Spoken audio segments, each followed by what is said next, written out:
नमस्कार, मेरा नाम आलोक है। आप लाइव स्ट्रीज देख रहे हैं। देखिए, बिहार में इस साल विधानसभा के चुनाव होने हैं और चुनाव से पहले सियासी गलियारों में भूचाल सा आ गया था उस दिन जब प्रशांत किशोर ने बिहार सरकार के ग्रामीण कार्य मंत्री अशोक चौधरी, बिहार के डिप्टी सीएम सम्राट चौधरी और बिहार सरकार के मंत्री मंगल पांडे को लेकर गंभीर आरोप लगाए थे। अब देखिए, पलटवार भी हुआ है। 2 दिन का समय लगा क्योंकि दस्तावेज तैयार करने थे, तैयारी करनी थी और अशोक चौधरी जो कि बिहार सरकार के ग्रामीण कार्य मंत्री हैं, उन्होंने प्रशांत किशोर को जवाब दिया है।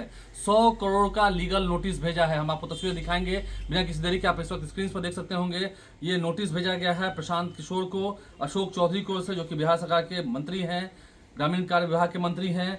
उन्हें ये नोटिस भेजा गया है और ये कहा गया है, इसमें ये बातें रखी गई हैं कि जिस तरह से आरोप लगाया गया कि 200 करोड़ रुपए हैं और उनकी समधन श्रीमती नीता कुणाल, जो कि कुणाल साहब की धर्मपत्नी है, और उनकी पत्नी श्रीमती नीता केसकर चौधरी के बीच में बैंक ट्रांजैक्शन है। तो बैंक ट्रांजैक्शन है कहां पर? बैंक ट्रांजैक्शन का जरा सबूत दिखाइए।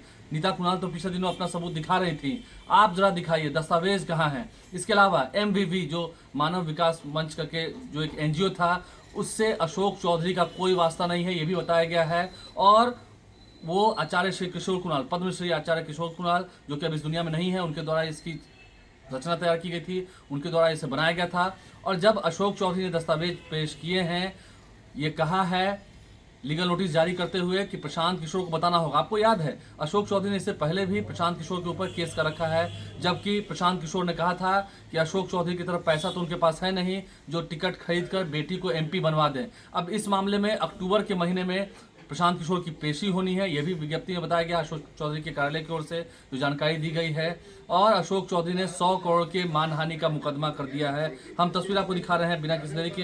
ये स्पीड पोस्ट से उन्हें ये नोटिस भेजा गया है। अशोक चौधरी ने प्रशांत किशोर पर यह भी आरोप लगाया है कि प्रशांत किशोर में ना तो राजनीतिक सुचिता है और ना ही जनसेवा की कोई दृष्टि है। वे केवल अनर्गल प्लाप करते हैं, निराधार आरोप लगाते हैं और इसके सहारे जनता को गुमराह करते हैं, षड्यंत्र रच रहे हैं। वे जनता की कल्पना और उनके हितों में रक्षा की बात कैसे करेंगे, इसकी बात नहीं हो रही है। अशोक चौधरी ने पूरी तरह से कहा है कि असत्य है, भ्रामक है और बैंकिंग से कोई लेन देन नहीं है। सबसे बड़ी बात, अनीता कुणाल जी जो कि सायन की मां है, आचार्य किशोर कुणाल की धर्मपत्नी है, उनमें और अशोक चौधरी की धर्मपत्नी में कोई पैसे का लेन देन नहीं है। ये वो ठोक ठठा कर कह रहे हैं। उनकी ओर से जो विज्ञप्ति जारी किया गया है, हालांकि मीडिया के सामने आके वो बयान भी देंगे, इस बात की भी जानकारी निकल के आई है।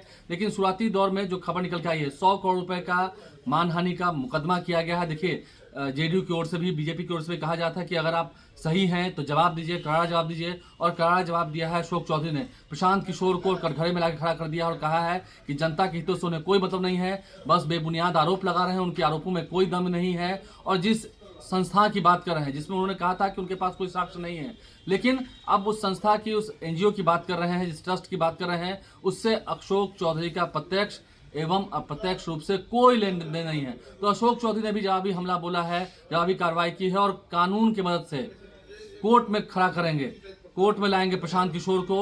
और प्रशांत किशोर को 100 करोड़ के मानहानि का नोटिस भेजा है। इस तस्वीर में आपको दिखाई है। आगे अशोक चौधरी कैमरे पर आके क्या कुछ कहते हैं वो भी बयान आपको सुनाएंगे। हमारे चैनल को सब्सक्राइब कर लें, साथ साथ फेसबुक पेज भी लाइक करें। धन्यवाद।